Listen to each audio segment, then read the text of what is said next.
नमस्कार. साहित्यदीप प्रतिष्ठानच्या कथादीप या कार्यक्रमात मी ज्योत्स्ना चांदगुडे आपणा सर्वांचे मनपूर्वक स्वागत करते. साहित्यदीप प्रतिष्ठानच्या यूट्यूब चॅनलवरून आपणासमोर सादर करीत आहोत कथादीप, अर्थात स्वलिखित कथांचा अभिवाचनाचा कार्यक्रम. या कार्यक्रमात सहभागी होत आहेत सुप्रसिद्ध कथालेखिका, कथा कथन करणाऱ्या कथाकार कल्पना देशपांडे, सुप्रसिद्ध कथालेखिका श्वेता कुलकर्णी, सुप्रसिद्ध कथालेखिका राजश्री सोले आणि सुप्रसिद्ध कथालेखिका कथन करणाऱ्या पल्लवी पाठक. या चौघी जणींनी हा गोफ गुंफलेला आहे आणि यांच्या 4 कथा आज आपण या ठिकाणी ऐकणार आहोत, पाहणार आहोत. कृपया आपण सर्वांनी भरभरून दाद द्यावी अशी आपल्याला विनंती आहे. साहित्यदीप प्रतिष्ठान ही गेली 11 वर्ष प्रत्येक महिन्याला एक कार्यक्रम करणारी, साहित्यिक कार्यक्रम, सामाजिक कार्यक्रम करणारी एक संस्था आहे आणि या संस्थेच्या वतीने दर महिन्याला एक असे सातत्याने कार्यक्रम होत आहेत. आत्तापर्यंत जवळजवळ 150 कार्यक्रम झालेले आहेत आणि कथादीप हा जो कथा वाचनाचा कार्यक्रम आहे हा ऑनलाईन कार्यक्रम 21वा कार्यक्रम आहे. गेल्या वर्षीपासून लॉकडाऊन सुरू झालं आणि तेव्हापासून आपण ऑनलाईन कार्यक्रम सुरू केले. त्यातही वैविध्य की कवी संमेलनं तर होतच होती, पण काही गाण्यांचे कार्यक्रम आणि आता हा अभिवाचनाचा कार्यक्रम आपण घेत आहोत. आमच्या साहित्यदीप प्रतिष्ठानच्या वतीने अनेक पुरस्कार दिले जातात. काव्यदीप पुरस्कार एका कवयित्रीला आणि एका कवीला दिला जातो. कथादीप पुरस्कार हा एका कथा लेखक किंवा लेखिकेला, त्याचप्रमाणे गझलदीप पुरस्कार, त्याचप्रमाणे कलादीप पुरस्कार आणि साहित्यदीप पुरस्कार असे पुरस्कार दिले जातात. साहित्यदीप पुरस्कार हा एकापेक्षा अनेक साहित्य प्रकार हाताळणाऱ्या लेखकाला किंवा लेखिकेला दिला जातो. अशा प्रकारे आत्तापर्यंत गेली 10 वर्ष अनेक मान्यवरांना हे पुरस्कार आपण दिलेले आहेत. आमच्या ह्या सर्व कार्यक्रमांमागे आम्हाला सगळे जे मदत करतात ते आमचे सल्लागार. त्याच्यामध्ये ॲडव्होकेट विलास अत्रे जे स्वतः कवी आहेत, त्याचप्रमाणे प्राध्यापक मिलिंद जोशी, महाराष्ट्र साहित्य परिषदेचे कार्याध्यक्ष, तसेच राजेंद्र शहा, सुप्रसिद्ध गझलकार, सुप्रसिद्ध कवी वि.सु. चव्हाण, सुप्रसिद्ध कवी आणि भविष्य सांगणारे डॉक्टर पंडित संदीप अवचट आणि सुप्रसिद्ध उद्योजक चंद्रशेखर मोरे. हे सगळे आमचे आधारस्तंभ आहेत म्हणायला हरकत नाही. आमच्या पाठीमागे ते आहेत. म्हणूनच मी आणि धनंजय तडवळकर आमचे कार्याध्यक्ष आम्ही या ठिकाणी मनपूर्वक काम करू शकतो. धनंजय तडवळकर आणि आम्ही सातत्याने नवनवीन कार्यक्रम देण्याचा प्रयत्न करत असतो. काही योजना आम्ही आखतो, कार्यक्रमांची नियोजन करतो आणि त्यानुसार कार्यक्रम आम्ही घेत असतो. धनंजय तडवळकर आपणा सर्वांना माहीत आहेत, सुप्रसिद्ध कवी आहेत आणि अतिशय उत्साही असे ते या संस्थेचे कार्याध्यक्ष आहेत. तर त्यांच्या आणि माझ्या विचारानुसार आमची ही संस्था कार्यरत आहे.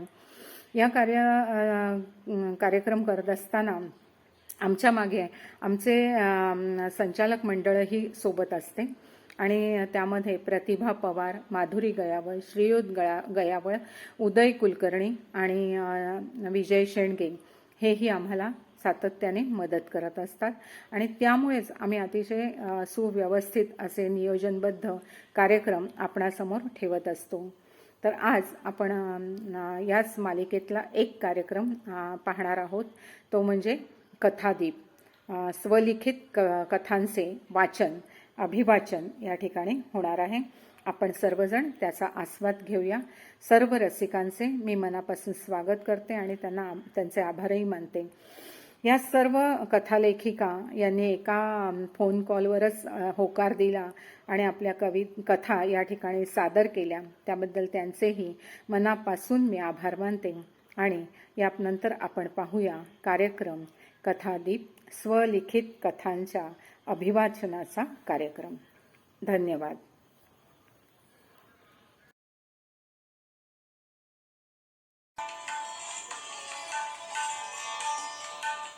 नमस्कार. मी कल्पना देशपांडे आपल्या सगळ्यांचं साहित्यदीप प्रतिष्ठान आयोजित कथा वाचनामध्ये स्वागत करते.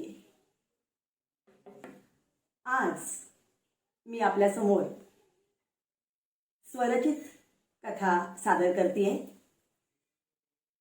वास्तुशांत. सुखशांती समोर मोठमोठ्या गाड्यांच्या रांगा लागल्या होत्या. त्या आलिशान बंगल्याच्या समोर मोठा शामियाना उभारण्यात आला होता.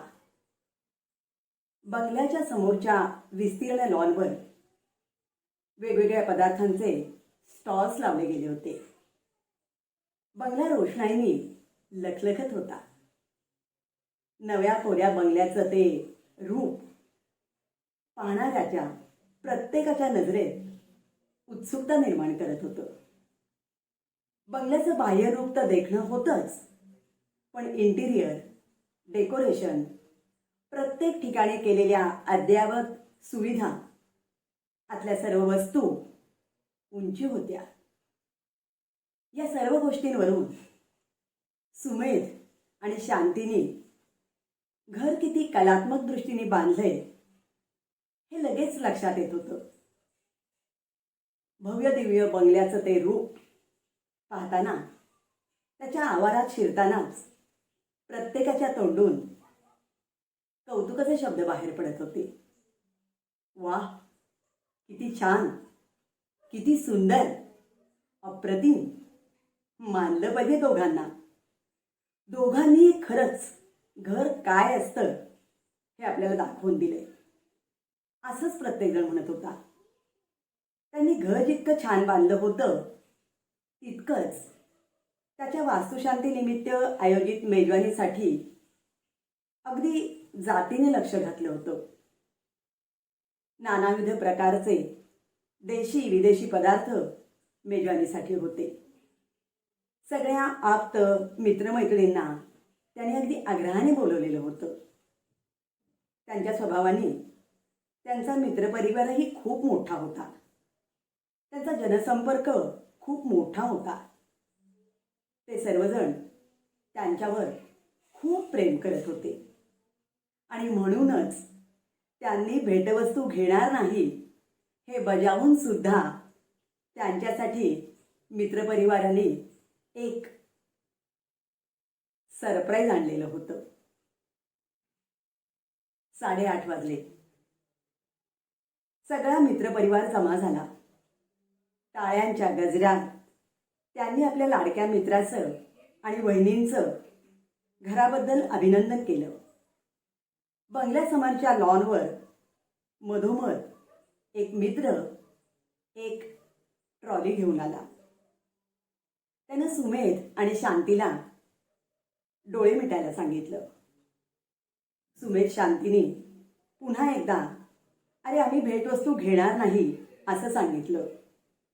यावर मित्र म्हणाले, अरे ही भेटवस्तू नाहीये, तुम्ही फक्त डोळे बंद करा.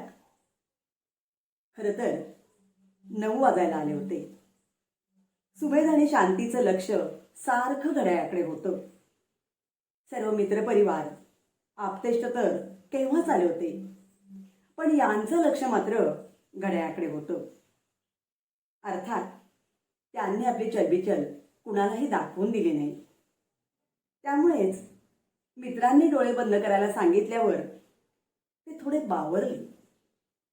पण मित्रांनी परत गलका केला. त्यांना डोळे बंद करायला सांगितले. नाईलाजाने सुमेध आणि शांतीने डोळे बंद केले आणि ट्रॉलीवरचा मखमली शेला हलकेच बाजूला झाला. आतलं कव्हरही काढलं गेलं. आता डोळे उघडा, मित्रांनी टाळ्या वाजवत त्यांना सांगितलं. ट्रॉलीमध्ये त्यांच्याच घराच्या प्रतिकृतीचा केक होता. अतिशय सुंदर सजवलेला. तो केक आहे हे जर सांगितलं नसतं तर ती सुखशांतीची प्रतिकृतीच आहे, मॉडेल आहे असंच पाहणाऱ्याला वाटलं असतं. इतका तो सुंदर होता. सुमेध, शांती दोघंही क्षणभर त्याकडे पाहतच राहिले. मित्राने सांगितलं, हा जरी केक असला तरी त्यावरचं आवरण फक्त केकच्या पदार्थाचं आहे. त्याच्या आतमध्ये खरोखरच सुखशांतीची प्रतिकृती आहे. आता दोघेही समोरचं ते बटन दाबा. सुमेधने विचारलं, म्हणजे हा केक आहे ना? हो, पण आम्हाला तुझं हे घर असंच कायम उजळलेलं पाहायचं आहे. त्यामुळे तुम्ही हातात सुरी न घेता समोरच्या बटनावर हात ठेवा. दोघांनी बटन दाबलं आणि त्याबरोबर त्या प्रतिकृतीमध्ये दिव्यांचा लखलखाट झाला. सगळ्यांनी टाळ्या वाजवल्या. आता त्या घराच्या वरती जो केकचा चौकोनी मोठा पीस आहे ना, तो तुम्ही दोघांनी एकमेकांना भरवा. मित्र म्हणाले. यावर सुमेध म्हणाला, हो हो, देतो देतो. अरे, आम्हाला तुमची कल्पना खूप आवडली आहे बरं का. पण यासाठी तुम्हाला जरा थांबावं लागेल. सगळ्यांना कळेच ना काय झालं ते. प्रत्येकजण कुजबुजू लागला. यावर सुमेध म्हणाला, माझे आणखी काही खास पाहुणे यायचे. आम्ही त्यांचीच वाट पाहत आहोत. तेवढ्यात शांती म्हणाली, आले आले, ते पहा ते आलेच. सगळेच त्या दिशेनं पाहायला लागले. सर्वसाधारण वाटणारे, अत्यंत साध्या कपड्यातले, खूप बुजलेले, यावं की नाही अशा मनस्थितीतले 15-20 स्त्री पुरुष इतक्या गर्दीला घाबरलेले, संकोचित मनस्थितीत हळूहळू पुढे येत होते. सगळ्यांना कळेच ना, सुमेधनी हे कोण लोक बोलवले आणि तेही अशा मेजवानीला. हे कोणते असे खास पाहुणे? त्यांना पाहताच सुमेध आणि शांती स्वतः त्यांच्या स्वागतासाठी पुढे गेले. या या असं म्हणून त्या दोघांनी त्यांचं स्वागत केलं. सगळ्यांना त्यांची ओळख करून दिली. मित्रांनो, आज या मेजवानीचे आणि माझे खास पाहुणे इथे आलेले आहेत. या सर्वांमुळेच आजचं हे घर सुखशांती उभं आहे. आणि म्हणूनच मी या सर्वांना मुद्दामून या छोट्याशा सोहळ्यासाठी आमंत्रित केलं आहे. ज्यांचे हात गेले 2 वर्ष सतत सुखशांती उभारण्यासाठी कार्यरत होते, ज्यांनी आपल्या कष्टाने खऱ्या अर्थाने शारीरिक परिश्रम घेऊन हे घर उभारले, त्यांना त्यांचा मान द्यावा, त्यांचा सन्मान करावा, यासाठी आम्ही आज त्यांना इथे बोलवलेलं आहे. तेव्हा हा जो केक आहे तो मी तुमच्या आणि त्यांच्या साक्षीनं शांतीला देतो. सुमेधनी पहिला घास शांतीला दिला आणि दुसरा कामगाराच्या मुलाच्या तोंडी. सगळेजण या अनपेक्षित प्रसंगाने भांबावून गेले आणि मग स्वतःला सावरत सगळ्यांनी टाळ्यांच्या कडकडाटात त्या गोष्टीचं कौतुक केलं. कामगार वर्गाला, खरं म्हणजे खऱ्याखुऱ्या खास पाहुण्यांना काय करावं काही सुचेना. त्यांच्या डोळ्यातून घळाघळा अश्रू वाहू लागले. मग त्यांच्यातील एक जण काहीशा धिटाईने पण मनापासून सुमेधबद्दल बोलू लागला. बोलताना तो पुन्हा पुन्हा सद्गदित होत होता. आता पोतूर इतकी घरं बांधली, मोलमजुरी केली, इटा डोक्यावरून व्हायल्या, चिखल तुडवला, वाळ उचाळली, समधी घरं आमच्या डोळ्यासमोर उभी राहिली. आमच्या डोळ्यासमोर आम्ही ती उभी केली होती. लोकांची घरं एका जागी उभारून आम्ही आमचं इंचवाचं विराड पाठीवर घेऊनच फिरतोया. परत ती उभारलेली घरं कधी आम्हाला बघायला मिळत्यात बी आणि नाही बी. पण पण आज या साहेबांमुळं हे उभारलेलं घर आम्हाला परत पाहायला मिळालं. आणि नुसतं बघायला नव्हं, तर त्यात ते सजवल्यावर परत तिथं यायला मिळालं. हवं कधी असं बघायला मिळेल असं स्वप्नात बी वाटलं नव्हतं बघा आम्हाला. आम्हाला एवढा कुणी मान बी दिला नव्हता. या साहेबांनी आम्हाला मान बी दिला, सगळ्यांना बोलवलं. देव काय बी कमी का पाडून देणार नाही बघा यांना. आमचा आशीर्वाद आहे बरं का तुमच्यासाठी. देव तुमच्या कायम पाठीशी राहील. तो खूपच सद्गदित झाला होता. डोळ्यातनं घळाघळा अश्रू वाहत होते त्याच्या. सुमेधने मग त्याला शांत केलं. आणि आता पार्टीची सुरुवात होत आहे, तेव्हा सगळ्यांनी भोजनाचा छान आस्वाद घ्यावा असं सुमेधने सगळ्यांना सांगितलं. सगळेजण आस्वाद घेण्यासाठी निघालेले होते. सुमेधची खास मंडळी मात्र परत निघाली. तेवढ्यात सुमेध म्हणाला, अरे अरे तुम्ही कुठे निघालात? अहो तुम्ही तर आमचे खास पाहुणे आहात, खास. तुम्ही कोणीही जेवल्याशिवाय जायचं नाही. असं म्हणत तो त्यांना जेवणाच्या स्टॉलकडे घेऊन गेला. सुमेधचे सगळे मित्र आप्त हा सोहळा कौतुक भरल्या नजरेनं पाहत होते. इतकंच काय, पण प्रथम त्यांनी जेवणाचा आस्वाद घ्यावा अशीही सर्वांनी त्यांना विनंती केली. वास्तुशांतीला अन्नदान करावं असं म्हणतात. वास्तुशांतीला अन्नदानाचं महत्त्व असतं.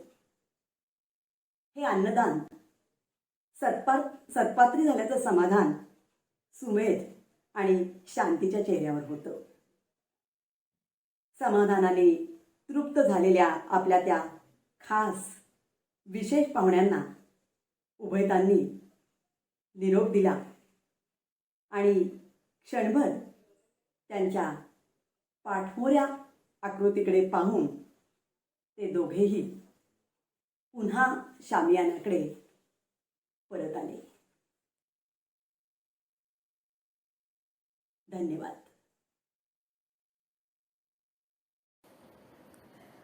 यानंतर कथा सादर करणार आहेत राजश्री विलास सोले. राजश्री या MA MCOM असून GDCA महाराष्ट्र लोकसेवा आयोगातर्फे त्यांची निवड झाली आहे. सध्या सेवानिवृत्त सरकारी अधिकारी. लेखन, वाचन, स्टेज परफॉर्मन्सची आवड असल्याने स्वेच्छानिवृत्ती स्वीकारली. कथालेखन, कथन, शॉर्ट फिल्म इत्यादी लेखन त्यांनी केले आहे. तसेच त्या कविताही लिहितात. विविध नियतकालिकांमधून प्रसिद्धी. अहमदनगर व पुणे आकाशवाणीवर कार्यक्रम प्रसारित. लेखनासाठी विविध स्पर्धांमधून बक्षिसे आणि पुरस्कार प्राप्त. कथा व काव्यलेखनासाठी साहित्यप्रेमी भगिनी मंडळ पुणे यांचा प्रथम पुरस्कार.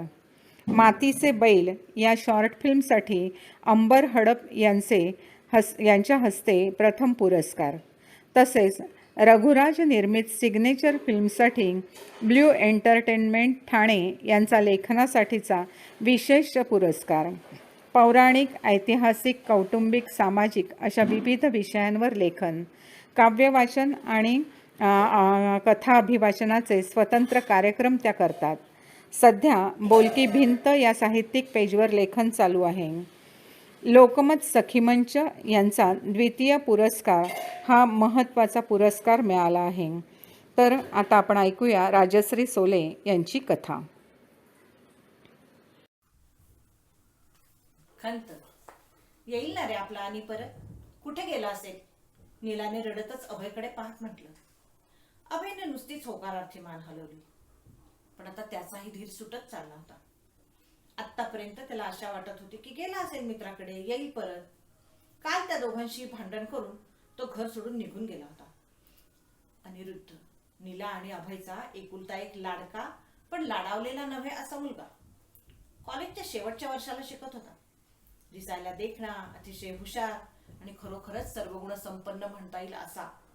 पण गेल्या काही दिवसापासून तो घरात खूप विचित्र वागत होता. सारखाच बाहेर असायचा. जेवणाकडे त्याचं धड लक्ष नसायचं. अभ्यासातली गतीही मंद झाली होती आणि मुख्य म्हणजे त्याच्या खर्चात गेल्या काही दिवसात खूप वाढ झाली होती. तो खराच सारखे पैसे मागत होता. तशी त्यांची आर्थिक परिस्थिती खूपच चांगली होती. योग्य तो पैसा ते त्याला देतही असत. आताही त्याला पैसे देणं त्यांना अशक्य होतं असं नाही. पण कालची त्याची मागणीच अवास्तव होती. त्याने एकदम 10,000 रुपये मागितले होते. पण कारण विचारलं तर तेही सांगत नव्हता. अभयला वाटायचं की हा वाईट संगतीत तर अडकला नसेल किंवा व्यसनात. म्हणून त्याने एकच ठेका धरला, कारण सांग आणि पैसे घे. पण त्याने कारण तर सांगितलं नाहीच, पण म्हणाला की मी कमवायला लागलो की लगेच तुमचे पैसे परत करीन. तशी नीलाही चिडली.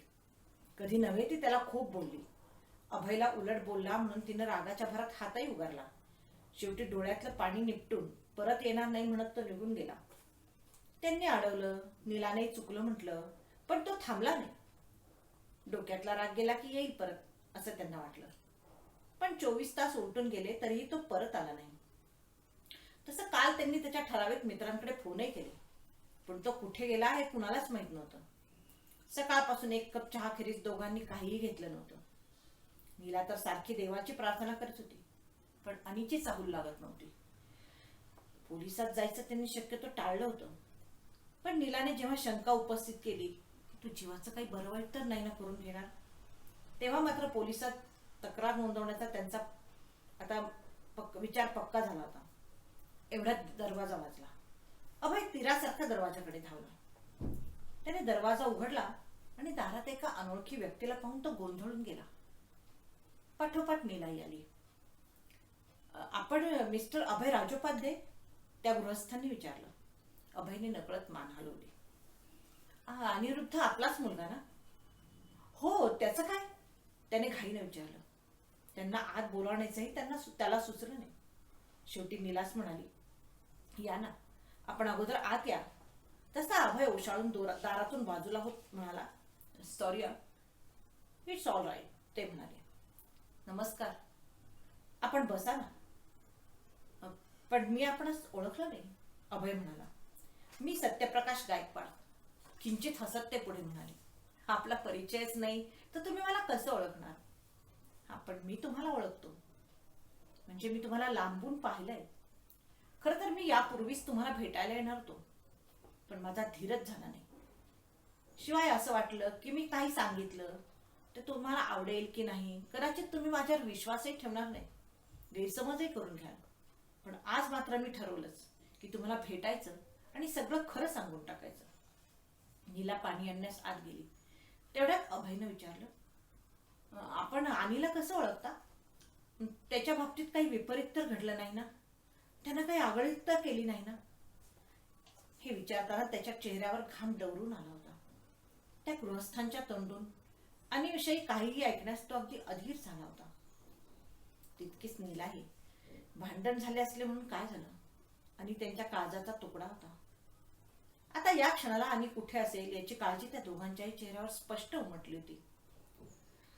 नीलानं दिलेलं पाणी पिऊन ग्लास खाली ठेवत ते म्हणाले, तो कालपासून घरी आला नाही, खरं ना? या गृहस्थांना हे माहीत असावे याचा त्यांना अगदी विषाद वाटला. पण आता अनिबद्दल तेच काही सांगू शकतील असा विचार करून अभयने सत्य सांगायचं ठरवलं. तो म्हणाला, होय, काल आमच्यात जरा वादावादी झाली खरी. खरं सांगायचं तर अलीकडे ती नेहमीच होते, पण काल तोही जरा जास्तच बोलला म्हणून कधी नव्हे ते त्याची आईही त्याला बोलली. आणि मग रागाच्या भरात तो जे निघून गेला तो अजून परतला नाही. तुम्हाला माहित आहे का तो कुठे येते? आम्हाला सांगा ना, अभय आजीजीनं म्हणाला. तो सुखरूप आहे ना? हा प्रश्न विचारताना नीलाच्या डोळ्यात पाणी तरळलं होतं. कुठल्याही क्षणी ती आता धाय मोकलून रडू लागेल असंच त्या गृहस्थांना वाटलं. म्हणून ते घाईने म्हणाले, ताई, काळजी करू नका, तो अगदी सुखरूप आहे माझ्या घरी. आणि सुखरूप असल्याचं ऐकून दोघांच्या जीवात जीव आला. पण मग तो इथे का नाही आला? अजून त्याचा राग गेला नाही का? तिनं अधीरतेने विचारलं. नाही, तसं नाही. पण मला एका प्रश्नाचं उत्तर द्या.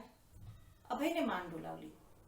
तशी ते म्हणाले, नेमकं काय घडलं म्हणून आणि घरातून निघून गेला? खरं म्हणजे गेल्या काही दिवसांपासूनच तो आमच्याशी विचित्र वागत आहे. आणि कालही तसंच घडलं म्हणून मीही त्याला बोलले. खरं तर आमचा आणि असा नव्हताच. खूप सारस, गुणी आणि हुशार मुलगा होता तो. अभ्यासात, खेळात, गाणीही सुंदर म्हणायचा. कॉलेजच्या नाटकात चमकायचा. पण या वर्षी दृष्ट लागावं तसं झालंय. नीला मुलाचं गुणगान करताना अजिबात थकत नव्हती. तिला अडवून अभय म्हणाला, अगदी एक्झॅक्ट सांगायचं तर जशी त्याला मोटरसायकल घेऊन दिली तेव्हापासूनच त्याची असं वागायला सुरुवात झाली. साधारणपणे 6 महिने झाले असतील. काय बरोबर आहे ना मी म्हणतो ते? अगदी खरे. तेव्हापासूनच आमचा आणि आम्हाला पारखा झालाय. डोळ्याचे पाणी पुसत ती म्हणाली आणि आलेच म्हणत स्वयंपाकघराकडे वळली. जाता जाता म्हणाली, खरं म्हणजे आम्ही मोटरसायकल घ्यायला नकोच म्हणत होतो, पण त्यांना हट्टानं घ्यायला लावली. सरस्वतीबाईंना कॉफी आणायला सांगून ती पुन्हा येऊन बसली तेव्हा अभयने हेही सांगून टाकले की अलीकडे त्याचा खर्चही खूप वाढलाय आणि भांडणाचं तेच मुख्य कारण आहे. पैसे कशाला पाहिजेत तेही सांगत नाही. काय करावं? आमचं तर अगदी डोकंच चालेनासं झालं. आणि खरोखरच अभय डोक्याला हात लावून अगतिक होऊन बसला. तशी नीलाही म्हणाली की काही विचारलं तर कधी शांतपणे सांगतो मी पैशाचा गैरवापर करीत नाही, तर कधी चक्क भांडायला उठतो. मी म्हणतो की मी मिळवायला लागलो ना तुमची पैन पै परत करेन, तर कधी घर सोडून जायची धमकी देतो. यावेळेस तर अभ्यासात पण घसरला. बोलायला गेलो तर तिरायतासारखं म्हणतो की माझे मी बघून घेईन. हे सांगताना तिला अश्रू आवरत नव्हते. काल तर त्याने 10,000 रुपये मागितले. त्यावरून खूप वादावादी झाली आणि तो निघून गेला. तो अद्याप परत आला नाही. पण तो तुमच्या घरी कसा आला आणि त्याला वारंवार पैसे तरी कशासाठी लागतात? तिनं अधीरतेनं विचारलं. सांगतो, सारं काही सांगतो. किंबहुना त्यासाठीच तर मी इथे आलोय. माझी मुलगी उषा आणि तुमचा अनिरुद्ध एकाच कॉलेजात शिकतात. फक्त आणि TY ला आणि उषा FY ला. मुलीचे नाव निघताच दोघेही चमकले. आता तो पुढे काय सांगतो याकडे दोघांचंही लक्ष लागलं. म्हणजे तुमच्या मुलीशी त्याने काही... आधी माझं सर्व म्हणणं ऐकून घ्या, मग काय ते ठरवा. अभयला अडवत ते म्हणाले. यांना आपल्याकडून पैशाची तर काही अपेक्षा नसेल ना? अभयच्या मनात विचार आला. तो ओळखल्याप्रमाणे ते म्हणाले, मला तुमच्याकडून काहीही अपेक्षा नाही. उलट तुमचा मुलगा तुम्हाला परत कसा मिळेल, तो तुमच्याशी परत पूर्वीसारखा कसा वागेल असा विचार करून मी तुमची भेट घ्यायला आलोय. आता शांतपणे माझं म्हणणं ऐका. मलाही 2 मुले, मोठी उषा आणि धाकटा श्याम, यंदा 12वीला आहे. माझी दोन्ही मुले खूप गुणी आहेत, सालस आहेत. मुलगी तर लाखात एक देखणी. 5 वर्षापूर्वी माझी पत्नी निवर्तली. तेव्हापासून सगळं घर माझी मुलगीच बघते. माझं टेलरिंगचं एक छोटंसं दुकान कसलं, टपरीच म्हणूया. म्हणजे तसं पाहिलं तर आमची थोडी गरिबीच म्हटलं तरी चालेल. पण माझी मुलगी त्यातच सर्व घर नेटकेपणानं चालवते. साधारणपणे 6 महिन्यांपूर्वी एके दिवशी दुपारी आमच्या घरी एक मुलगा सांगत आला की श्यामला ऍक्सिडेंट झालाय. एका मोटरसायकल खाली तो सापडलाय. मी घरी नव्हतो, पण सुदैवाने माझी मुलगी उषा घरी होती. ती धावत गेली. पाहते तर श्यामला चांगलंच खरचटलं होतं आणि मुका मारही बराच लागला होता. पण बाकी हातीपायी मात्र धड होता. वस्तीवाल्यांनी त्या मुलाला धरून ठेवलं होतं, पण ते त्याला मारायला टपले होते. तो मुलगा तुमचा आणि होता. माझी मुलगी त्याला चांगली ओळखत असल्याने तिने त्याला सोडून द्यायला सांगितले व श्यामला घेऊन ती घरी यायला निघाली. त्यावेळी अनिने तिचे आभार मानले आणि तो त्यांना घेऊन प्रथम डॉक्टरकडे गेला. डॉक्टरांनी प्रथमोपचार करून औषध देऊन घरी पाठवले. उषा नको म्हटली तरी बिलही अनिनेच दिले. नंतर ओळख झाल्याने कॉलेजमध्ये ते 1-2दा भेटले. अनिने श्यामच्या तब्येतीची चौकशी वगैरे केली. परंतु नंतर 4 दिवसांनी श्यामच्या पोटात भयंकर दुखायला लागले. हॉस्पिटलला नेल्यावर कळले की अपघातामध्ये पोटातील अवयवास धक्का बसला असून तात्काळ ऑपरेशन करणे गरजेचे होते. ताबडतोब ऍडमिट करून उपचार सुरू केले. त्या दरम्यान उषा कॉलेजला दिसली नाही म्हणून एक दिवस अनी घरी आला. त्याला हे सर्व का कळवले नाही म्हणून तो उषाला खूप रागवला. श्यामच्या ऑपरेशन मध्ये अनीची आम्हाला खूप मदत झाली. घरी आल्यावरही तो श्यामसाठी खर्च करायचा, वेळ द्यायचा आणि सारखं म्हणायचा, माझ्यामुळे हे घडलं, त्याच्या या अवस्थेला मी कारणीभूत आहे. त्याचा बुडालेला अभ्यासही त्या दोघांनी भरून काढला. आता त्या तिघांची दाट मैत्री झाली होती. अनिकची आमच्या घरी रोज चक्कर असायची. ऑपरेशनचे बिल मात्र मीच भरले होते. त्यामुळे होणारी आमची आर्थिक ओढाताणही तो बघत होता आणि प्रत्येक गोष्टीला स्वतःला जबाबदार धरून खंतावत होता. एक प्रकारे त्याला त्याचा गिल्ट आला होता. यातून त्याला बाहेर काढण्याचा उषा प्रयत्न करायची, त्याची समजूत काढायची. आम्ही नको म्हणत असताना देखील तो आर्थिक मदत करायचा. यावेळी श्याम करता सायकल घेण्याचा त्याचा मानस होता म्हणून त्याने यावेळेस जास्त पैसे मागितले असावे. अर्थात मी विरोध केला, त्याला घरीही जाण्यास सांगितले, पण तो तयार झाला नाही. पण हे त्यानं आम्हाला कधीच सांगितलं नाही. त्यावेळेसही आम्ही आर्थिक मदत केली असती.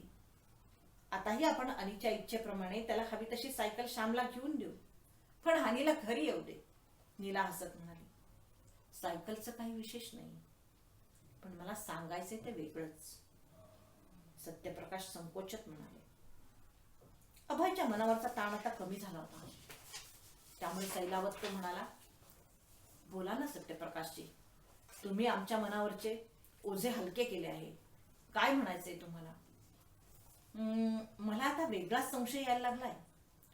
अनिरुद्ध आणि उषा एकमेकांच्या प्रेमात पडली असावी असे मला वाटते. आणि मला याची खंत वाटते की तुम्ही म्हणाल यांनीच हेतू पुरस्कार मुलाचा पैसा बघून उत्तेजन दिलंय. पण विश्वास ठेवा हो, मी हे मुद्दाम केले नाही. सरस्वतीबाईंनी आणलेली कॉफीही न घेता पटकन येतो म्हणून ते उठूनही गेले. त्यांना थांबवायचं भानही अनिल नीलाला राहिलं नाही. यानंतर कथा सादर करीत आहेत सौ श्वेता सुनील कुलकर्णी. श्वेताचे 2 कथासंग्रह, 3 कादंबऱ्या प्रकाशित झाल्या आहेत. विविध मासिके, वर्तमानपत्र आणि दिवाळी अंक यात 100हून अधिक कथा तिच्या प्रसिद्ध झाल्या आहेत. ललना या कथास्पर्धेत सलग 9 वेळा यशस्वी. श्वेता, खूप खूप अभिनंदन तुझं. महाराष्ट्र साहित्य परिषद पिंपरी चिंचवड येथील कथास्पर्धेत 2य क्रमांक प्राप्त. दिल्ली येथे नवोदित साहित्य मंच आणि सोसायटी ऑफ यूथ डेव्हलपमेंट यांच्या संयुक्त विद्यमाने जगन्नाथ रत्नाकर पुरस्कार प्रदान. सातारा आकाशवाणीवर लेखिका म्हणून आमंत्रित. अनेक ठिकाणी तिने कथाकथन केले आहे. नुकतेच तिचे यूट्यूब चॅनलसुद्धा कथाकथनाचे सुरू झाले आहे आणि आत्तापर्यंत जवळजवळ 10-12 कथा तिने यूट्यूब चॅनलवर टाकल्या आहेत. तर आपण यानंतर ऐकणार आहोत श्वेताचा व्हिडिओ आणि पाहणारही आहोत. अर्थात श्वेताची कथा ऐकूया.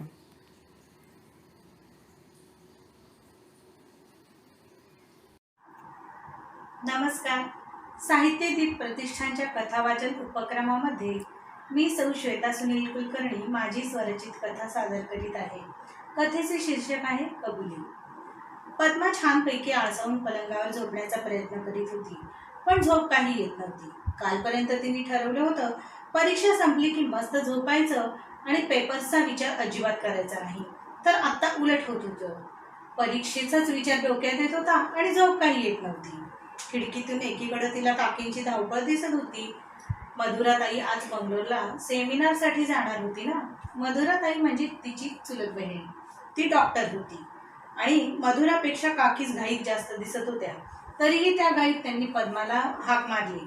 पद्मा, चहा प्यायला ये ग, गाळून ठेवला आहे मी. काकी, मी नंतर येते ग. पद्माला खरं तर उठण्याचाच कंटाळा आलेला होता. इतर वेळेस काकींनी तो जागेवर आणून दिलाही असता, पण आता त्या घाईत होत्या ना. मी नंतर घेईन, तू झाकून ठेव चहा. तेवढ्यात स्वप्नाचा फोन आला. ते सांगायला मधुराताई तिथे आली. अगं, स्वप्नाचा फोन आला होता. तिनं तुला फोन करायला सांगितलं आहे. आणि गार चहा कोणी पितं का? उठून बस बरं, मधुरानं तिला दटावलं. मला वाटलं आता परीक्षा संपल्यावर तू माझ्याशी गप्पा मारायला येशील, पण बिलकुल आली नाहीस हं, मधुरा फुरंगटत म्हणाली. तसं पद्मानं तिचं नाक चिमटीत धरून ओढलं आणि म्हणलं, असं का करतेस ग ताई, उलट तूच घाईत असतेस. मग थंड चहा कोणी पितं का? मधुरा तिला रागवली. किती ऊन आहे बाहेर बघ ना, पद्मा पाय ताठ करत म्हणाली. आईला लागतो ना ग पण चहा, मधुरा तिथली पुस्तकं गोळा करत म्हणाली. आणि मला सुशीला काकींची गुलाबी साडी दे बघू. हो, पद्मा उठत म्हणाली.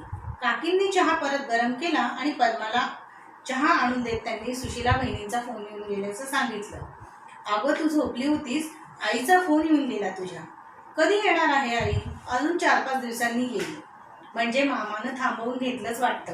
आणि बाबा आणि शैलेश काका कधी येणार आहेत तिने विचारलं. अगं ते आणि शैलेश तुझ्या आत्याकडे जाऊन शुक्रवारी येतील. काकींची बोलता बोलता एकीकडे भराभर कामं चाललेली होती. काकी मी काय मदत करू? काकींनी तिच्याकडे वळून बघितलं आणि विचारलं. का ग, आईची आठवण आली का? नाही ग काकी, पद्मानं येऊन काकीला विळखा घातला. तू एवढी कामं करते आहेस, मला पण सांग ना. काही नको, तुझी 10वीची परीक्षा आत्ताच झाली आहेस, अभ्यास करून दमली आहेस, तेव्हा आता मस्तपैकी आराम कर. आणि त्या स्वप्नाला आधी फोन कर पाहू. लाडात येऊ नकोस, आईला सांगेन हो मी, काकी तिला प्रेमानं दटावत म्हणाल्या. सांग जा. पद्मा स्वप्नाला फोन करायला पळाली. हॅलो स्वप्ना. नाही ग, मी नाही येत. मधुराताई संध्याकाळी 5 वाजता निघणार आहे ना. मग मधुरानंच विचारलं. का ग, काय म्हणते आहे ती? अगं ती सिनेमाला जायचं का म्हणून विचारते आहे. आत्ता सिनेमाचा शो आहे. मग जा ना, मी कुठे काही परदेशी चालले आहे का? मधुरानं तिला जायला सांगितलं. बरं मी येते ग. पद्मानं फोन ठेवला. तिथंच काम करत असलेल्या आनंददादानं विचारलं. कशी जाणार आहेस? स्वप्ना येणार आहे घ्यायला मला. छान, हेच करा सुट्टीत, तो म्हणाला. उद्यापासून मी रिअल कॉम्प्युटर सेंटरला बोलून ठेवलं आहे, तिथे रोज 5 वाजता जायचं. तिथं तू कॉम्प्युटरचे कोर्सेस शिकून घे. बरं. ती आवरून घराबाहेर पडली. स्वप्नाची वाट पाहत उभी राहिली. एक छानशी सिल्वर कलरची कार तिथून सुळकन गेली. पद्माने मनात अशीच कार घेऊन चालवायचं ठरवलं. एका बाईला कुठंतरी लवकर जायचं होतं आणि चालता चालता त्या नादात तिची पोनीटेल मजेदार हलत होती. ते पाहून पद्माला हसू फुटलं. आनंददादाचं बोलणं आठवल्यावर मात्र ती नर्वस झाली. छे, आपल्याला क्लासला जायचा इतका कंटाळा आला आहे, तर मधुराताईनं डॉक्टर होण्यासाठी किती अभ्यास केला असेल बरं. मधुराताई ग्रेटच आहे बाबा. First class career, gold medalist, मस्तच. डॉक्टर आहे आणि दिसायलाही छान आहे. पद्माच्या सगळ्या मैत्रिणी म्हणायच्या, पद्मा तुझी मधुराताई किती ग्रेट आहे ग. तेवढ्यात स्वप्ना आलीच. पिक्चर पाहून आल्यावर पद्माला घरात सामसूम असल्याचं आढळलं आणि टेबलावर चिठ्ठी पण दिसली आणि शेजारी मधुराताईचं सामान सुद्धा दिसलं. आता मात्र ती धसकली. आत्ताशी कुठे 7:30 होत आले आहेत आणि हे सगळे गेले कुठे? काय झालं असेल? मधुराताई बंगलोरला का बरं गेली नाही? मनात प्रश्नांचं मोहोळ उठलं. घरात कुणीच नाही. तिला भीती वाटायला लागली. राकेश दादांना नक्की माहिती असणार. राकेश म्हणजे मधुराताईचे होणारे मिस्टर. त्याच्यामुळं तिने त्यांना फोन करायचं ठरवलं. तिकडं फोन फिरवला पण फोन कोणी उचलतच नव्हतं. ती अजूनच बेचैन झाली. 9 वाजले तेव्हा कुठे बेल वाजली. ती दार उघडायला आणि आनंददादांनी लॅच उघडून घरात यायला एकच गाठ पडली. ती दिसताच आनंद म्हणाला, अगं राकेशचा ॲक्सिडेंट झाला आहे, तो हॉस्पिटलमध्ये आहे. ते मधुराताईला घ्यायला येतच होते तेव्हा त्यांचा ॲक्सिडेंट झाला आणि आता त्यांना ॲडमिट केलं आहे. आता ऑपरेशन होईल उद्या. 2-3 महिने बेड रेस्ट. आनंद डोके धरून सोफ्यावर बसला. मला भेटायचं त्यांना. पद्मा घाबरून रडत म्हणाली, अगं तुलाच तर न्यायला आलो आहे. ते घरी तिकडे दवाखान्यात पोहोचले तेव्हा काका, बाबा, राकेशचे वडील सगळे हळू आवाजात काहीतरी बोलत होते. अच्छा, म्हणजे बाबा आणि काका सुद्धा येऊन पोहोचले तर. पद्माच्या लक्षात आलं. राकेशच्या आईचे डोळे तर सुजून लाल झालेले होते. आई सुन्न बसली होती आणि मधुराताई डॉक्टरांबरोबर येताना दिसली. ताई अस्वस्थच दिसत होती. डॉक्टर तिला ट्रीटमेंट समजावून देत होते. पद्मा आल्याचं कोणाच्या फारसं लक्षातही आलं नाही. बऱ्याच वेळ ती बसून राहिली पण राकेशचा पाय अधू झाल्याचं मात्र तिच्या लक्षात आलं आणि कानावर पडलं. तिचं डोकं बधिरच झालं. राकेश पद्माला त्याच्या बाईकवरून सुसाट फिरवायचा आणि मग पद्मा खूप घाबरायची आणि मग राकेश आणि मधुरा तिला खूप हसायचे. त्याची ती खूप मजा करत. ताईला असंच घाबरवता का तुम्ही? पद्मानं त्याला एकदा चिडून विचारलं. राकेश मग तेव्हा खो खो हसला. लहान मेवणी म्हणून पद्माची तो छेडही काढत असे आणि तिचे लाडही करत असे. शाळकरी पद्मा पण त्यांच्याकडून भरपूर लाड पुरवून घ्यायची. मधुरा आणि राकेशच्या लग्नात खूप खूप मजा करायची तिनं ठरवलेलं होतं. एकाएकी पद्माला वाटू लागलं, राकेशने आपल्याला सुसाट फिरायला नागं बाईकवर. यावेळेस मात्र आपण त्याला अजिबात काही म्हणायचं नाही आणि घाबरायचं सुद्धा नाही. ताईने आपल्याला खूप खूप हसावं असं तिला आता मनापासून वाटायला लागलं. ती गॅलरीतून खालची रहदारी बघत उभी होती आणि डोळ्यातलं पाणी टिपत होती. ती डोळे पुसताना हलकेच मधुराताईचा हात तिच्या खांद्यावर पडला. काय ग, रडतेस काय पद्मा? अगं मग रडण्यासारखंच आहे ना ग ताई, पद्मा तिच्या गळ्यात पडत म्हणाली. ती पुढे बोलणार तोच मधुरा तिला समजावत म्हणाली, अगं रडून काही होणार आहे का? प्रयत्नच करायला पाहिजे ना, प्रयत्नामुळे फरक पडेलच. मेडिकल सायन्स खूप पुढे गेलंय आणि राकेश त्याच्या पायावर नक्की उभा राहणार अशी मला खात्री वाटते. मधुराताई खंबीरपणा म्हणाली. ताई, तू राकेशशी लग्न करणार? तो चालला नाही तरी? एकदम पद्मानं विचारलं. अर्थातच करणार. लग्नानंतर असं झालं असतं तर घटस्फोट म्हणून सुद्धा होतात ग ताई. अगं, मला तसं झालं असतं तर राकेशने मला सोडून दिलं असतं का? किंवा लग्नानंतर मला त्याला झालं असतं तर मग काय केलं असतं?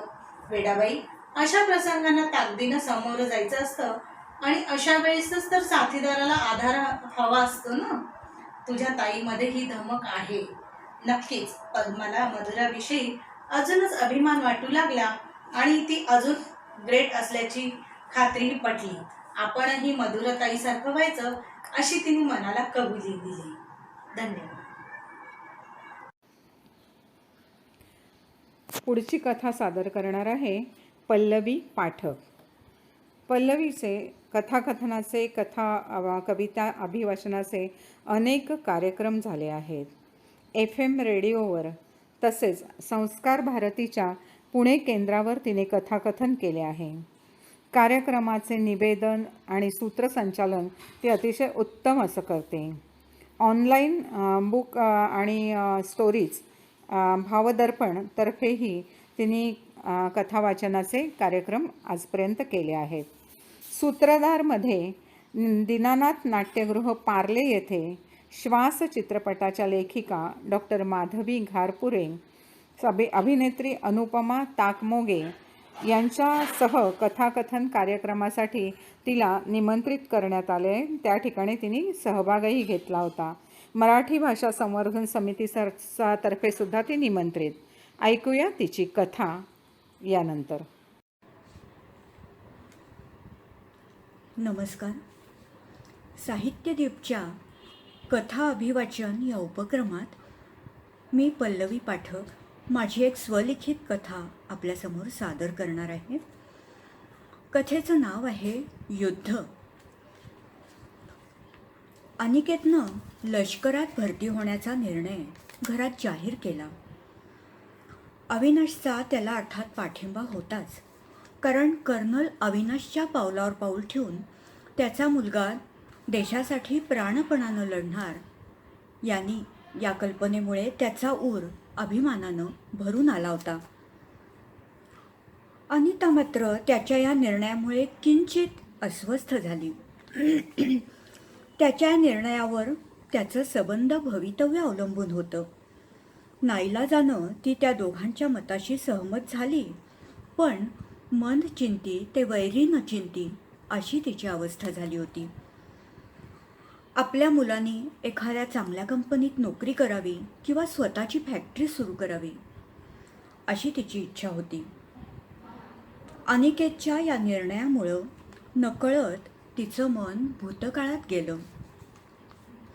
अविनाश मिलिटरीत आहे कळल्यावर अनिताने मोठ्या अभिमानाने तिच्या आईबाबांच्या विरोधाला न जुमानता त्याला होकार दिला होता. मग मुलाच्याच बाबतीत हे असं का होतंय हे तिला काही कळत नव्हतं. आईचा तिच्या या निर्णयाला फार विरोध होता. मात्र आई तिला एवढंच म्हणाली होती की तू आई होशील तेव्हा तुला माझं मन कळेल बेटा. पण लग्नाच्या वेळेला मन घट्ट करून आईबाबांनी अखंड सौभाग्यवती भव असा आशीर्वाद देऊन तिची पाठवणी केली होती. सुरुवातीला अविनाशचं पोस्टिंग महाराष्ट्रातच देवळालीला होतं. पहिल्यांदा ती दोघं जायला निघाली तेव्हा अविनाशच्या मम्मी पप्पांनीही तिला अखंड सौभाग्यवती भव आणि अविनाशला आयुष्यमान भव असा आशीर्वाद दिला होता. 6 महिन्यातच अविनाशचं पोस्टिंग पंजाबात झालं. तिथे या जोडप्याचं छान स्वागत करण्यासाठी वेलकम पार्टी आयोजित केली होती. हळूहळू सगळ्यांची ओळखी होणं, मग एकमेकींकडे जाणं, एकमेकींच्या अडीअडचणीला उपयोगी पडणं, हे वातावरण अनिताला खूपच आवडलं. सगळेजण आपापल्या गावापासून घरापासून लांब, त्यामुळे एक कुटुंब असल्यासारखी सगळीजणं वागत होती. एकमेकांच्या मदतीला धावून जात होती. त्यामुळे अनिताला एवढ्या लांब आल्यावर सुरुवातीला जरी आपल्या माणसांची आठवण येत असली तरी लवकरच ती या ग्रुपमध्ये रमून गेली. 1969-70चा काळ होता तो. आईबाबांची, बहिणींची कधी पत्र येत, कधीतरी फोन यायचे. ती देखील इथे मजेत असल्याची पत्र पाठवत असे.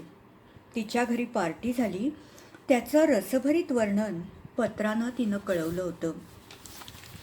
सासू सासऱ्यांना तर या जीवनशैलीची सवयच होती. त्यांचेही अधूनमधून फोन येत. ती त्यांना फोन करत असे. इथले सण साजरं करणे, इथल्या लोकांच्या लग्न समारंभांना जाणं, तर कधी पार्ट्यांना जाणं, असं मजेमध्ये 1.5 वर्ष कसं निघून गेलं ते कळलंच नाही. आणि एक दिवस अनिताला बाळाच्या येण्याची चाहूल लागली. सासरी माहेरी या बातमीने सर्वांना खूपच आनंद झाला. पण अनपेक्षितपणे अविनाशचं पोस्टिंग श्रीनगरला झालं. आता हा ग्रुप इथल्या मैत्रिणी सोडून जावं लागणार. पण बाळाच्या येण्याची सुखद चाहूल, यामुळे अनिताच्या एका डोळ्यात आसू तर दुसऱ्या डोळ्यात हसू अशी अवस्था झाली होती. इथल्या मैत्रिणींनी तिला खूप चिडवलं की काश्मीरला गेल्यावर काश्मीर की कली झाल्याची बातमी आम्हाला कळव बरं. तिच्या एका डॉक्टर मैत्रिणींनी तर तिला काय खा, काय खाऊ नको, सकाळी काय खा, काय पी, असा एक डाएटचा चार्टच करून दिला होता. अनिता श्रीनगरला गेले तेव्हा काश्मीरमध्ये आजच्यासारखं अस्थिर वातावरण नव्हतं. अनेक पर्यटक काश्मीर बघायला येत, मनमुराद आनंद लुटत. अनितासुद्धा तिथे गेल्यावर अविनाशबरोबर भारताचं नंदनवन असलेलं काश्मीर, शिमला, कुलू मनाली सगळीकडे हिंडून तिथलं निसर्ग सौंदर्य पाहून डोळ्यात साठवत हेडक्वार्टरवर परत आली. तिथेही छान ग्रुप जमला. एका सुदिनी अनिकेतचा जन्म झाला. काही दिवसांनी तिची आई तिला माहेरी घेऊन गेली. नंतर अनिता काही दिवस माहेरीच राहिली. मोठ्या थाटात अनिकेतचं बारसं झालं आणि अचानकपणे भारत-पाक युद्ध सुरू होण्याची चिन्ह दिसू लागली. 1971च्या भारत-पाक युद्धाला अविनाशला सामोरं जावं लागलं. अनिता माहेरी होती, पण आता मात्र तिचं मन खूप बेचैन होतं. मनात नको नको ते विचार येत होते. तिचे आईबाबाही काळजी करत होते. तिची बेचैनी पाहून तेही उदास होत होते. पुष्कळ वेळा युद्धस्य कथा रम्या असं वाचणारे ते आता जावयाच्या काळजीत होते. अनिताचे सासरे रिटायर्ड कर्नल होते, त्यामुळे त्यांना युद्धाच्या बातम्या समजत होत्या. अवी सुखरूप असल्याचं कळत होतं. आता अनितानं थोडे दिवस सासरी जाण्याचा निर्णय घेतला. तिथे गेल्यावर तिला जाणवलं की अवी मम्मी पप्पांचा एकुलता एक मुलगा असल्यामुळे सध्या त्यांचा मुलगा होऊन इथे राहणं, त्यांना धीर देणं गरजेचं होतं, नव्हे तिचं कर्तव्यच होतं असं तिला वाटलं. सगळेजण आता अनिकेतच्या बाललीलांमध्ये थोडा वेळ राहत होते, रमत होते. त्यामुळे थोडा वेळ टेन्शन विसरून सगळेजण हसत खेळत होते. अखेर युद्ध संपलं आणि आपला भारत जिंकला होता आणि अविनाश सुखरूप परत आला होता. केव्हा एकदा अनिकेतला बघतो आणि त्याला मम्मी पप्पांना भेटतो असं त्याला झालं होतं. मम्मी पप्पा, अनिताचे आई बाबा सगळ्यांचा ऊर अभिमानानं भरून आला होता. भूतकाळातून अनिता परत वर्तमानात आली होती, कारण आता अनिकेत सैन्यात कॅप्टन झाला होता. अविनाशनं निवृत्ती घेतल्यानंतर त्यांनी पुण्यात बिऱ्हाड केलं होतं आणि इतिहासाची पुनरावृत्ती व्हावी तसं अनिकेतचं पोस्टिंग श्रीनगरला झालं होतं. पण आता काश्मीरमधलं वातावरण पूर्वीसारखं सुरक्षित मुळीच राहिलं नव्हतं. पाकिस्तानच्या कारवाया मधून सुरू असायच्या. भारताचं नंदनवन असलेलं काश्मीर बघायला पर्यटक जाऊ शकत नव्हते. केव्हाही अचानक दहशतवाद्यांच्या कारवायांना तोंड देण्यासाठी लष्कराला दक्ष राहावं लागत होतं. कारगिलचं युद्ध सुरू झालं होतं.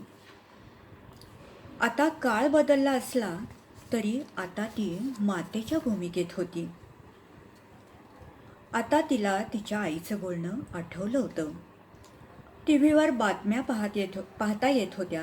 अविनाशही तिला धीर देत होता. अनेक सैनिक मारले गेल्याच्या बातम्या कानावर येत होत्या. तेव्हा धीर खचत होता. अखेर एकदाचं कारगिल युद्ध संपलं आणि तिचा अनिकेत सुखरूप परत आला होता. आणि युद्धावर जायला निघाला तेव्हा अविनाशच्या सांगण्याप्रमाणे तिनं डोळ्यात अजिबात पाणी येऊ न देता अनिकेतच्या हातावर दही ठेवलं होतं आणि बाळा यशस्वी होऊन ये असा आशीर्वाद दिला होता. पण आता तो सुखरूप परत आल्यावर मात्र तिच्या डोळ्यात आनंदाश्रूंनी दाटी केली होती. आता अनिकेतला मुली सांगून येत होत्या. त्यातली अनिकेतला शोभेलशी उंच, निमगोरी पण स्मार्ट, धीट, आत्मविश्वासाने वागणारी आणि मुख्य म्हणजे शाळा कॉलेजमध्ये NCCत असणारी अमला सर्वांना योग्य वाटली. त्या दोघांनीही एकमेकांना पसंत केलं होतं. मग साखरपुडा करूनच अनिकेतनं रुजू व्हावं असं ठरलं. साखरपुडा छान थाटात झाला. अमलाची धाकटी बहीण अभया हिच्यासाठी पण तिचा जिजू मिलिटरीवालाच नवरा शोधणार असं ती तिला चिडवत होती. अमला अनिकेतचं रोज फिरणं, मूव्ही बघणं झालं. 2 महिन्यानंतरचा मुहूर्त ठरला. मग अनिकेत जॉईन झाला. दोन्हीकडे हौसेनं लगीनघाई सुरू झाली होती. दोघांचं सारखं मोबाईलवर बोलणं, चॅटिंग सुरू होतं. दोन्ही घरात उत्साही वातावरण होतं. खरेदी चालू होती. दागिन्यांची डिझाईन्स बघायला जाऊन पाटल्या बांगड्यांचं मापाप्रमाणे ऑर्डर देणं झालं होतं. नवीन डिझाईनचा नेकलेस आणि मंगळसूत्र घेऊन झालं होतं. पण एक दिवस एकाएकी अनिताला कशातच रस वाटेनासा झाला. TV लावला तरी सिरियल बघण्यातही तिचं मन रमेना. आकाशात काळेकुट्ट ढग जमले होते. त्यामुळे वातावरणात उदासी वाटत होती. काही अशुभाचे तर संकेत नव्हेत असा विचार तिच्या मनात आला. पण तो विचार महत् प्रयासानं तिनं मनातून झटकून टाकला. तरीही तिला खूप बेचैनच वाटत होतं. म्हणून खरेदीला जायचा बेत ठरला होता. पण पाऊस पडेल, उद्या जाऊया अशी सबब सांगून तिनं तो बेत रद्द केला होता. चॅनल बदलून बातम्या लावल्या. काश्मीरात दहशतवाद्यांनी दबा धरून लष्कराची गाडी जात असताना त्या गाडीवर हल्ला केला होता. त्या हल्ल्यात लष्कराचे एकूण 7 जवान शहीद झाले होते आणि आणि एक वाईट बातमी देणारा तो काळाकुट्ट दिवस ठरला. शहीद झालेल्यांच्या यादीत अनिकेतचं नाव होतं. होय, तिचा अनिकेत शहीद झाला होता. ही बातमी ऐकल्यावर अनिता पुतळ्यासारखी स्तब्ध झाली होती. तिच्या चेहऱ्यावर कोणतेच भाव नव्हते. मात्र अनिकेतचं शव विमानानं आणलं गेलं आणि तिचा बाण फुटला. कोणीच तिला अडवलं नाही, कारण तिच्या ह्या अवस्थेत तिनं रडून मन मोकळं करणं खूप गरजेचं होतं. लष्करी इतमामात शहीद अनिकेतवर अंत्यसंस्कार करण्यात आले. अमला आता सतत अनिताबरोबर होती. तिची सून होणारी अमला अनिकेत गेला तरी तिची काळजी घेत होती. एक दिवस अनिताला अनिकेतच्या जन्माच्या वेळची आठवण झाली होती. तिच्या मैत्रिणी तिला चिडवत होत्या त्याप्रमाणे खरंच मुलगी झाली असती तर आजचा हा दिवस आपल्यावर आलाच नसता, ही वेळ आलीच नसती. अजूनही स्त्री भ्रूण हत्या थांबवण्यासाठी खरी किती गरज आहे, पण आपल्या घरी सासरी मात्र मुलगी झाली असती तरी पहिली बेटी धनाची पेटी असं म्हणून तिचं स्वागतच झालं असतं. पण नियतीच्या मनात काही वेगळंच होतं. नियती म्हणतात ना, ती हीच हे आता अनिताला पटलं होतं. अमलाच्या रूपानं जणू तिला मुलगी मिळाली होती आणि मुलीसारखीच तर ती अनिताची काळजी घेत होती. एक दिवस अनिकेतच्या फोटोकडे उदासपणे एकटक बघत बसलेल्या अमलाला पाहून अनितानं स्वतःला सावरलं आणि अमलाचं लग्न लावून देण्याचा निर्णय तिनं अविनाशजवळ बोलून दाखवला. दोघांनी तिच्या आईबाबांना बोलावून घेऊन तो निर्णय सांगितला. अनिकेतशी लग्न जरी झालं नव्हतं तरी अमला लग्नाला तयारच नव्हती. पण अनितानं तिला समजावताना सांगितलं, हे बघ, आमचा मुलगा गेला तरी देवानं आम्हाला तुझ्या रूपानं मुलगी दिली. तू आमची मुलगीच आहेस ना, मम्मी पप्पा म्हणतेस ना आम्हाला. अमलानं अनिकेतच्या अनिताच्या हातावर हात ठेवून मम्मी असं म्हटलं. मग तुझं कन्यादान करण्याचं पुण्य आम्हाला मिळू दे असं म्हणून अनितानं तिला गळ घातली आणि अमलाचा होकार मिळवण्यात ती यशस्वी झाली. आज खूप दिवसांनी आपण चांगलं काम करतो आहोत, आपलं कर्तव्य पार पाडतो आहोत, या विचारानं अनिताचं मन शांत झालं होतं आणि आता तिला तिच्या मनात चालू असलेलं विचारांचं द्वंद्वयुद्ध कायमचं थांबलं होतं आणि तिला शांत झोप लागणार होती. धन्यवाद.